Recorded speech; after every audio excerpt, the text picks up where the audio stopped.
नमस्ते बच्चों। बाल ज्ञान ऑफिशियल चैनल में आपका स्वागत है। जब नदी साफ तब गांव खुश। बहुत समय पहले एक सुंदर और हरा भरा गांव था। उस गांव के पास एक मीठे पानी की नदी बहती थी। नदी का पानी इतना साफ था कि नीचे के पत्थर तक दिखाई देते थे। सुबह किसान उसी नदी से खेतों को पानी देते थे। जानवर वहीं आकर अपनी प्यास बुझाते थे और बच्चे हंसते खेलते नदी के किनारे दौड़ लगाते थे। गांव की यह नदी सबकी सच्ची दोस्त थी। लेकिन धीरे धीरे कुछ लोग लापरवाही करने लगे। वे नदी में कूड़ा, प्लास्टिक और गंदगी फेंकने लगे। कुछ लोगों ने सोचा, थोड़ा सा कचरा डालने से क्या होगा। दिन बीतते गए। नदी का पानी मटमैला होने लगा। मछलियां कम होती गईं और किनारे की हरियाली सूखने लगी। नदी चुपचाप सब सहती रही, पर अंदर ही अंदर बहुत दुखी थी। एक शाम स्कूल से लौटकर कुछ बच्चे नदी के किनारे बैठे थे। उन्होंने देखा कि पानी पहले जैसा साफ नहीं है। तभी उन्हें किसी के रोने जैसी आवाज सुनाई दी।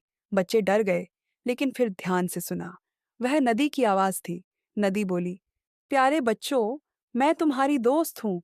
मैं तुम्हें पानी देती हूँ, फसलें उगाती हूँ और जीवन देती हूँ। अगर तुम मुझे साफ रखोगे तो मैं हमेशा तुम्हारा साथ दूंगी। बच्चों का मन भर आया। उन्हें समझ आ गया कि गलती इंसानों की है। उन्होंने तय किया कि वे नदी को बचाएंगे। अगले दिन बच्चों ने पूरे गांव को इकट्ठा किया। उन्होंने नदी की बात सबको बताई। शुरू में कुछ लोग हंसे, लेकिन बच्चों की सच्ची बातों ने सबका दिल छू लिया। फिर सबने मिलकर काम शुरू किया। किसी ने कचरा निकाला, किसी ने नदी के किनारे पेड़ लगाए और किसी ने बच्चों के लिए सफाई के नियम लिखे। गांव में यह नियम बना कि अब कोई भी नदी में कचरा नहीं फेंकेगा। कुछ ही दिनों में नदी का पानी फिर से साफ होने लगा। मछलियां वापस आ गईं, खेत हरे भरे हो गए और गांव में फिर से खुशियां लौट आईं। एक सुबह नदी हल्की सी लहरों के साथ मुस्कुराई और बोली, धन्यवाद बच्चों, तुमने मेरी बात सुनी और मुझे नया जीवन दिया।